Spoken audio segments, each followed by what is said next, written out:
ආයුබෝවන් අද අපි විශේෂයෙන්ම කතා කරන්නට සූදානම් වන්නේ පුරුදු පරිදි ජ්‍යොතිෂ විද්‍යාවට ඈඳුන ඉතාම වටිනා විෂයක් පිළිබඳවයි.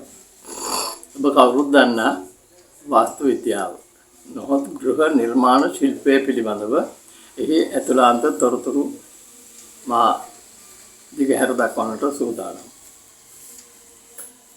නිමසක් සාධන විට විශේෂයෙන්ම තමන්ගේ ලග්නය නැකතට පාදක වනසේ එන්නේගේ නැත්නම් නිවස නිර්මාණය කරන්නේ. නිවසට ප්ලෑන් එකක් නැත්නම් ඒ සටහනක් අඳිනකොට ඒ ශිල්පියා විශේෂයෙන්ම සටහන් කරන වැදගත්ම දේ වන්නේ නිවසේ බ්‍රහ්මපාදය.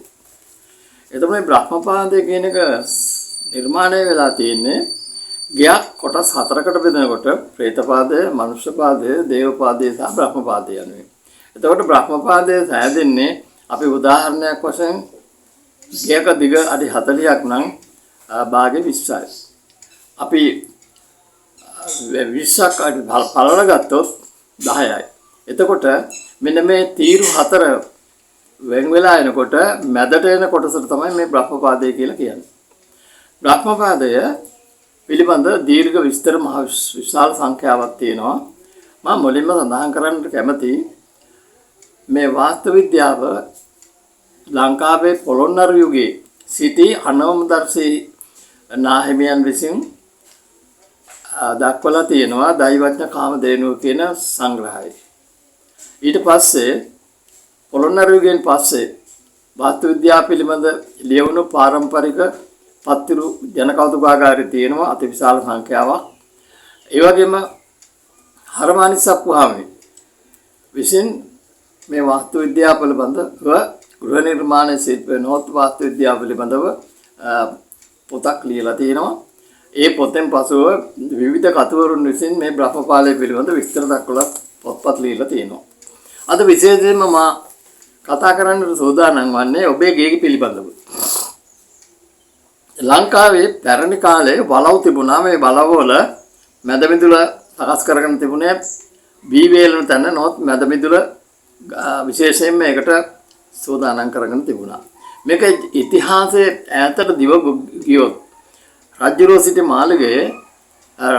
මාලිගය නිදා ගන්නා තැන නිදන කාමරය බ්‍රහ්මපාදයට අරගෙන තියෙන බව පේනවා. ඒ වගේම විවාහයෙන් පසුව තිඹිරිගයකට අරන් තියෙනවා. ඊට පසුව වලව් වලට ආවට පස්සේ ওই මැද මිදුල ගණුණයි කියන කතාවක් පොත්පත්වල සඳහන් වෙලා තියෙනවා. ඒ කෙසේ වෙතත් ඔබ ගයක් නිර්මාණය කරන විට ඒ ඉඩමේ හරිමැද ගේ හදන්නේ නැහැ. පැරණි මිනිස්සු ගෙවල් හදුවේ පැරණි සටහන් පැරණි කතිකාවත් ඉතා වටිනා වෙනවා අපිට හුඟක්ම ප්‍රයෝජනෙ වෙනවා. ඒ කාලේ මිනිස්සු ගෙවල් හැදුවේ ගොනෙක්ව අරගෙන ඉඩමට දක්කලා ඒ ඉඩමේ ඉදිකඩුල්ල වැහුවා. ඉදිකඩුල්ල වහලා දාලා ගොනා රාත්‍රී කාලේ හෙලගින්න සලස්සලා උදේ පාන්දර ගිහිල්ලා බලනවා ඌ läගසීරිය තන. ඌ හරියට ඉඩමේ බ්‍රහ්මපාදේ ඉන්නෙත් නැහැ. කොහොම හරි ඉවක් තියනවා වෙන්නට ඇති. එතකොට ගවයා සිටිය තැන සුද්ධ පවිත්‍ර කරලා ඖෂධ වර්ග, දියර වර්ග ඉහලා එතන තමයි ගේ හදන්න පටන් ගත්තේ. ඒ පැරණි කාලේ තිබුණේ දවසා මැටි. ඊට පස්සේ දැන් අද වෙනකොට විවිධ ආපන්න මේකට එකතු වෙලා තේනවා. මේක දැන් සංකීර්ණ රටාවක් බවට පැවිදිලා තිනවා මේ වාස්තු විද්‍යාව නොහොත් ගෘහ නිර්මාණ ශිල්පය. මේ ගෘහ නිර්මාණ ශිල්පයේදී ප්ලෑන් එක අඳිනකොට නිර්මාණ ශිල්පියා අඳින ශිල්පියා බ්‍රහ්මපාදය නොපෑගෙන තැනකට තමයි ගේන්නේ. අනේ එතන ඉඳලා තමයි අපි බලන්න වෙලා තියෙන්නේ. ඔබ දැන් වාසය කරන ගෙය බිම් මහල පළවෙනි මහල, දෙවෙනි මහල, තුන්වෙනි මහල සමහරට මහල් කීපයක් වෙන්නට පුළුවන්. එහෙම නැත්නම් කුඩාම ගෙයක් වෙන්නට පුළුවන්. අඩි 22මාරයි, 28මාරයි වගේ පොඩි ගෙයක් වෙන්නටත් පුළුවනි. පොඩි වුණත් ලොකු වුණත් මේ ගෙයි බ්‍රහ්මපාදයේ නොපෑගෙන තැනකට තබා ගන්නට නිතරම උත්සාහ කරන්නට වෙනවා. බ්‍රහ්මපාදයේ පෑගෙන්න විවිධ විපත් අරදර හිරිහැර ඇති වෙන බව ජෝතිෂයේත් සඳහන් වෙලා තියෙනවා. ඒ වගේම බ්‍රහ්මපාදය සමහර විට ඔබ දැන් ඉන්න ගෙයි බ්‍රහ්මපාදයේ සමාහිත සාලෙ වෙන්නට පුළුවනි. මේ සාලේ පුටුසැට තියාගෙන මෙතන බ්‍රහ්මපාදයේ වාඩි වෙලා ඉන්නවා නම් මේක ඉතා හොඳ වැඩක් නෙවෙයි. ඒක ටිකක් අසුබවම තැනකටපත් වෙලා තියෙනවා. සමහරු කෑම මේසේ තියෙනවා බ්‍රහ්මපාදයේ. ඒක ඊටත් වැඩිය හොඳ නැහැ. සමහර විට කාමරයක් ඇතුළට වෙන්න පුළුවන්. ඒ කාමරේ මැද පෑගෙනවා නම් බ්‍රහ්මපාදයට අහු වෙනවා නම් ඒක ඉතා නරකම තැනක්. විත්‍යක් අයිනට වීම හෝ කොරිඩෝරේ මැදට වීමත් ඊටම නරකයි. එතකොට හුඟ දෙනෙක් අහන්න පුළුවන් කොහොමද මේ බ්‍රහ්මපාදයේ පෑගෙන නැතුව මේක තියාගන්න කියලා. ඒක ප්ලෑන් එක අඳිනකොට නිර්මාණ ශිල්පියාත් ඒ වගේම වඩු ශිල්පියා සහ පෙදරේරු ඒ දෙන්නම මේක දැනකට තියෙන්නත් ඕන. ඊටත් වැඩිය ඔබ දැනකට තියෙන්නට ඕන මේ ගෙයි බ්‍රහ්මපාදයේ නොපෑගෙන තැනකට ගන්න. බ්‍රහ්මපාදයේ පෑගෙන්න අර මා කිව්වා වගේ විවිධාකාර ආර්ථික ගැටලු, දරුවන්ගේ ගැටලු, එහෙම නැත්නම් වෙනත් විවිධ කායික සහ මානසික පීඩන වලට අනිවාර්යයෙන්ම ගොදුරු වෙන බව මම අත්දකලා තියෙනවා. මොකද මාත් ලංකාවේ ගෙවල් අති විශාල සංඛ්‍යාවක් පරීක්ෂා කරලා බලලා තියෙනවා. රත්නපුරා ප්‍රදේශයේ මැණික් වෙළඳුන්ගේ ඒ වගේම විවිධ පළාත්වල ගෙවල් පිළිබඳව බලනකොට ඒ හුඟා ගෙවල් වල බ්‍රහ්මපාදයේ පෑගෙන තැනකටපත් වෙලා තිබුණේ. ඒවා නිවැරදි කිරීමෙන් ඊටම සුඛිත මුදිත තත්වයකට පත් කරගන්න පුළුවන් වුණා. ඔබ වාස්තු විද්‍යාව වැරදි බ්‍රහ්මපාදයේ පෑගෙන තැනක අවුරුද්දක් ජීවත් වෙනවට වැඩිය හොඳයි නොපෑගෙන තැනක දවසක් ඉඳීම කියලා ජන කතාවක් තියෙනවා. ඒ නිසා මම මේ විස්තර වශයෙන් දක්වන්න යන්නේ මේ වාස්තු විද්‍යාවේ අගමුල් හොයන්න අපිට අමාරුයි. මේ වාස්තු විද්‍යාව පිළිබඳව අපි කතා කරන විට ඒ පිළිබඳව අපි උපක්‍රමශීලීව මේවා වෙනස් කරගන්නට උත්සාහ කළ යුතුයි. බ්‍රහ්මපාදයේ අවහිර වීමෙන් අර මම මුලින් කිව්වා වගේ මේ සමහර අය ශාන්ති කර්ම කරනවා. ශාන්ති කර්ම කරලා මේක වෙනස් කරන්න බෑ. ඒක නිකම් අර පිටිකට පැත්තට බෙහෙත් වැන්දා වගේ. හරියට කොටින්මර ගැමි කතාවක් තියෙනවා මේ අතීතාට නම්බර ගන්නවා වගේ කියලා. එකකින් වැඩක් වෙන්නේ නැහැ. ඒක සම්පූර්ණව වෙනස් කරන්න වෙනවා. හොඳ දන්න කෙනෙකුට වාස්තු විද්‍යාව දන්න කෙනෙකුට ඒ හදාarලා තියෙන කෙනෙකුට අත්දැකීම් බහුල කෙනෙකුට කියලා එහෙම දෝෂ තියෙනවා නම් වෙනස් කරගන්න බලන්න. එහෙම නැත්නම් මේ වාස්තු දෝෂ තියෙන තැනක ඔබ ඉන්න පටන් ගත්තොත් ඔබට විශාල වශයෙන් හිරිහැර කරදර මානසික පීඩන වලට ගොදුරු වෙන බව මම නිර්භයව කියන්නේ අත්දැකීම හරහා. එතකොට ඔබ දන්නවා ඇති සමහර විට අපේ හෙළේ මහා ගත්කරු මාටින් වික්‍රමසිංහ සූරීන් එතුමාගේ ගෙය ලොකු ගෙයක් නෙවෙයි පොඩි ගෙයක් තිබුණේ. මේ ගෙයි හරියටම බ්‍රහ්මපාදයේ එතුමා රවුම් මේසයක් තියලා ඒක නොපෑගෙන ආකාරයට කොහොඹලැල්ලක් තිබුණයි කියන ජනමතේ තියෙනවා. සමහර තැන්වල සඳහන් වෙලා එතුමා මේක තමයි මේ පොත් ලිව්වේ. එතකොට අර කොස්මික් එක එහෙම නැත්නම් මේ සම්පූර්ණ ශක්තියින් විශ්ව ශක්තිය ඇදෙන තරක් වෙනවා බ්‍රහ්මපාදයට. එතකොට එතුමා ඒ පොත්පත් සේරුම් ගම්පෙරළිය ගාන්තේ වගේ විශාල ප්‍රයෝජනවත් පොත් රාශියක්ම එතුමා ලියලා තියෙනවා. ඒ ග්‍රන්ථකරණයේ යෙදුනේ මේ බ්‍රහ්මපාදයේ කියන එකට උදාහරණ ගොඩක් තියෙනවා. ඉතින් ඒ නිසා බ්‍රහ්මපාදයෙන් ඔබට වැඩක් ගන්න පුළුවන්. සමහර අය දරුවන්ට පාඩම් කිරීම සඳහා මේ සකස් කරලා දෙනවා. මේසයක් තියලා මේ මේස යටින් ලීයක් දාලා හෝ කොහොඹලැල්ලක් හරි මොකක් හරි දාලා ඒක නොපෑගෙන ආකාරයට සකස් කරගෙන ළමයෙකුට පාඩම් කරන්න පුළුවන්.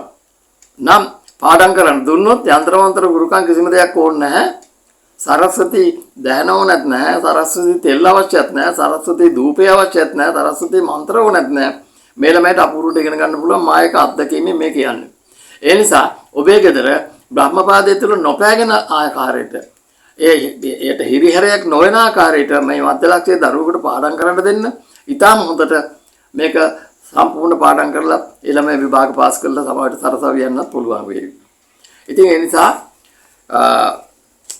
මම මේ දිගහැර පෙන්වුවේ මේ වාස්තු විද්‍යාවේදී බ්‍රහ්මපාදය නොපෑගෙන ආකාරයට ගැනීම පිළිබඳ කතිකාවක්. එතකොට ඔබ දැන් අලුතෙන් ගයක් හදන්න යනවා නම් ඒ අලුතෙන් ගයක් හදන්න යනවා නම් ඔබේ ඉඩම සමහර විට අක්කර ගණන් අද නැහැ. පර්චේස් ගන්නට තියෙන්නේ පර්චේස් 5 ඉඳලා 5 10 15 20 25 ඒ වගේ අක්කර කාල භාගය වගේ නැත්නම් අක්කරයක වගේ ඉඩමක ගයක් හදන්නට සිද්ධ වෙනවා. එතකොට මේ කුඩාම ඉඩම් කැලලක නම් මේ ඉඩමේ ප්‍රේතපාදය කියන කොටස එන්නේ වැටයිනට, ඊළඟට එන්නේ මනුෂ්‍යපාදය කියන කොටස, ඊළඟට එන්නේ දේවපාදය කියන කොටසට, ඒ ඊළඟට එන්නේ බ්‍රහ්මපාදය කියන කොටසට. එතකොට ඔබට තියෙන්නේ කරන්න තියෙන්නේ මෙච්චරයි. ඒ ඉඩමේ මුල්ලෙන් මුල්ල ලණුවක් අදිනවා. ලණු දෙකක් අදනවා වඩා හොඳයි. එතකොට හරියට මැද්දට කැපෙන තැන එනවා බ්‍රහ්මපාදේ. ඒ බ්‍රහ්මපාදේ එතන ගේ බ්‍රහ්මපාදයක් නොවෙන්න ගේ කොට නගා ගන්න. එතකොට සමහර විට උතුරට වතුර බැසගෙන යන පැත්ත තියෙනවා නම් වතුර යලා මේ කියන්නේ ඊටම ලෙවල් නැත්තම් තල නැත්තම් ඒක උතුරට වතුර ගලාගෙන යනවා නම් ඒ පැත්ත ඊටම හොඳයි ඒ ගෙයි ඉදිරිපත කැලලට. ඒ නිසා ඒක වාස්තු විද්‍යානුකූලව මේ උපදේශනයක් ඇතිව මේ ගේ නිර්මාණය කරන්න. ආවට ගියාට ගෙවල් හදන්න යන්න එපා. ආවට ගියාට ගෙවල් හදලා මම දන්නවා සමහර ගෙවල් වල ඉන්න බෑ. ඒ ඉන්න බැරි වෙනකොට හිතන්නේ මොකද්ද?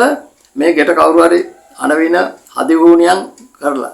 මේ හදිහූනියම් කරලාට වඩා තමා විදිහම කරගන්න හූනියමක් මෙතන වෙලා තියෙන්නේ. ඒ නිසා අපි මේ හූනියම් පැත්තට යන්නවත් ඒවා පිළිබඳ තොරතුරු හොයන්න සාත්‍ර අහන්න යන්නවත් නෙවෙයි කරන්න ඕන. මුලදීම ක්‍රමානුකූලව ගේ නිර්මාණය කරගෙන එහි වාසය කිරීම. අනිත් එක මහල් නිවාසයක් හදනකොට මේ මහල් නිවාසයේ උඩට වාස්තු විද්‍යාවේදී බ්‍රහ්මපාදයක පෑගෙන ආකාරය සකස් වෙන්නේ නැහැ. බිමත් එක්ක ස්පර්ශ වෙනකොටයි මේක එන්නේ. ඒ නිසා මම මේ කිව්ව කරුණු මම හිතනවා ඔබට හුඟක් ප්‍රයෝජනවත් වේවි. ඔබ දැනටමත් පදිංචිව තිතන ගෙයි බ්‍රහ්මපාදයේ පෑගෙනව නම් වැඩි කල නෑර මේ වාස්තු විද්‍යාව පිළිබඳ දන්න කෙනෙකුට කියලා උපදෙස් ගන්න. එයා ගෙන්වලා බලලා මේක වෙනස් කරගන්න පුළුවන් තැනකට යොදා ගන්න. නැතුව මේ කබලෙන් ලිපට වැටෙන තැනකටපත් නොවි. හොඳයි මේ පිළිබඳව දක්ෂ කෙනෙකුට කියලා, මේ පිළිබඳ අත්දැකීම් තියෙන කෙනෙකුට කියලා මේ ගේ වාස්තු විද්‍යාව බලා ගන්න. මේ වාස්තු ඇතිරෙන ආකාරය බලා ගන්න. ඒ බලාගෙන විශේෂයෙන් බ්‍රහ්මපාදයේ පෑගෙන නැත්නම් තැනකට තියාගන්න. ඒ මොකද මම වැඩියෙන්ම කතා කරන්න සූදානම් වුණෙත් මේ බ්‍රහ්මපාදේ නිසා මට අතිවිශාල සංඛ්‍යාවක් දිනපතාම වාගේ මේ ෆෝන් එකෙන් කතා කරනවා. මගේ ගේ මෙහෙම තේනවා මේ විදියට මැද පෑගෙනවා මොකද කරන්න කියලා. ඉතින් මම පුළුවන් ඒවට මම උපදෙස් දෙනවා. එහෙම නැතුව ඒවා කඩලා බින්දලා දාන තැනකට නෙමෙයි අපි ගේන්න ඕනේ. ගයක් හදන්නේ ඔබ ගයක් හදන්න විශාල මුදලක් වැය කරනවා. අද වගේ කාලෙක ගයක් හදනවා එක කියන එකත් ලොකු අමාරු වැඩක්. අතේ මිටේ විශාල වශයෙන් සල්ලි තියෙන කෙනෙකුට එහෙම නැත්නම් ව්‍යාපාරිකයෙකුට පාසුවෙන් ගයක් නිර්මාණය කරගන්න හැකි වුණා. රජයේ සේවකයෙක් හෝ නැත්නම් ආයතනයක වැඩ කරන කෙනෙක් බැංකු ණයක් අරගෙන මේ ගේ හදන්නේ. අන්තිමට මේ බැංකු ණය ගෙවා ගන්න බැරි තැනට සමහර අයපත් වෙනවා. ඒ නිසා මම එකක් කියන්නම් මගේ අත්දැකීමේ හැටියට අවුරුදු 80ක 90ක විතර අත්දැකීමේ හැටියට ඔබ ගයක් හදන්න ගන්නවා නම් ඒ ගේ මුල ඉඳලා හරි ක්‍රමානුකූලව ඔබේ ලග්නය සහ නැකතට සිහින ආකාරයට නැකත් 27ක් තියෙනවා. ඒ නැකත් 27න් ඊටම හොඳ ධනාත්මක පැත්තේ යන නැකත් වගේ තියෙනවා. මට ඒක දීර්ඝ විස්තරයක් කතා කරන්න මේ වෙලාවේ අපහසුයි. අපි වෙනම ඒක ගැන කතා කරමු. ඒ නැකත් වලින් හොඳම නැකත් 12,14ක් විතර වගේ තියෙනවා. ඒක හොඳ නැකතක් අරගෙන ඔබේ නැකතට සම්පත් නැකතක්, පරම මෛත්‍රී නැකතක්, මෛත්‍රී නැකතක් ඒ වගේ තැනකටපත් කරගෙන ගේ හදා ගන්න. එතකොට ඔබට අර මා කිව්වා වගේ බ්‍රහ්මපාදයක් නොපෑගෙන ආකාරයෙන් අර විශේෂයෙන්ම ගේ හදනකොට පරිස්සම් විය යුතු තැනක් තමයි මේ හුඟ දෙනෙක් දිශාවල් බලන්නේ. මේ ආලෝකය ලැබෙන්නේ නැගෙනහිර දිශාවෙන්. එතකොට ඒවට වර්ණ කලාප කියනවා. අනිත් එක මේ හුඟක් දෙනෙක් හිතනවා මේ ඉරේ තියෙන්නේ නැත්නම් සූර්යයාට තියෙන්නේ වර්ණ 6යි නැත්නම් 7යි කියලා. සප්තවර්ණ මේ 6133ක් විතර වර්ණ තියෙනවා. එක්තරා වෙළඳ සමාගමක් නිර්මාණය කරලා තිනවා තීන්ත වර්ග පාට 4000කට විතර කිට්ටු වෙන්න. එතකොට අපිට තේරෙනවා මේ වර්ණ කතම කොහොමද එන්නේ කියලා.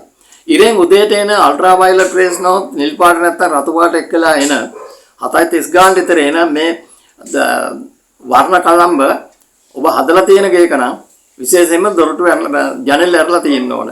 දැන් අද හුඟක් දෙනෙක් කරන්නේ මුළු සතියෙම ජනෙල් වහලා. ඒ මොකද වැට්ට ගිහිල්ලා එනවා. සෙනසුරාදා ඉදත් කොහේ හරි ගෙදරින් යනවා. අර වර්ණ ටික මේ වර්ණ කදම්බේ ගේ ඇතුළට එන්නේ නැහැ. කාලයක් යනකොට පුස්කර බැඳෙන්නට පුළුවන්. සමහර විට විවිධ ගඳ එන්නට පුළුවන්. දුර්ගන්ධය සමහර තැන්වල මම දැකලා තියෙනවා තල වවුලු වැදිලා එල්ලලා ඒගොල්ලෝ පහරනවා. ඒවා ගඳ එනවා. ඊට පස්සේ හිතන්නේ පෙරේත දෝෂේ භූතයෙක් ඇවිල්ලා නැත්තම් මොකක් හරි ශාස්ත්‍රයක් අහන්න ගියාම කියන එකට නතු වෙලා ගිහිල්ලා නැත්තරම නැති වෙන අවස්ථාවලුත් මම දැකලා තියෙනවා. ඒ නිසා ඔබේ ගෙයි නිතරම දැන් ඉන්න ගේක උනත් කමන්නේ උදේට දොර වරලා තියෙන ජනෙල් ඇරලා තියන්න. එතකොට ඇතුළට මේ රේසස් එනවා, මේ වායු කදම්බේ එනවා, ආලෝක වර්ණ එනවා. ඒකට හොඳ නිදර්ශනයක් තමයි ඉස්සර පැරණි මිනිස්සු තාප්පයක් තියෙනකොට අඟල් 6ට තිබ්බනම් නැගෙනහිර පැත්තේ බස්නාහිර පැත්තේ තියන්නේ අඟල් 8ට. හේතුව හොඳ අදෝ රක්ත කිරණ එකට උරා ගන්නවා. පැලෙයිනි වැටේට හිටවන්නේ එඬරු ගස්. ඔබ හොඳටම දන්න දෙයක් ගඩොල් පෝරණයකට ගින්දර දාලා ගඩොල් පෝරණය පුච්චනකොට ඕක රැක ගන්න වෙන්නේ එඬරු ලීයෙන්. සමහර විට විරුද්ධකාරයෙක් තරහකාරයෙක් ඇවිදලා එඬරු ලීයක් ඔය ගඩොල් පෝරණයට දැම්මොත් සේරම ගඩොල් පුපුරනවා. මේක ඇත්ත සිද්ධියක්. ඒ නිසා මේ කතාව දික් වෙනවා වැඩි. ඉතින් ඒ නිසා මම ඔබට ඊටම ගෞරවයෙන් ආරාධනා කර සිටින්නේ ඔබේ ගේ ඔබට දිව්‍ය විමානයක්. ගේ ලොකු කුඩා නෙවෙයි. තමාගේ ගේ තමාට හරි මහා මන්දිරයක්.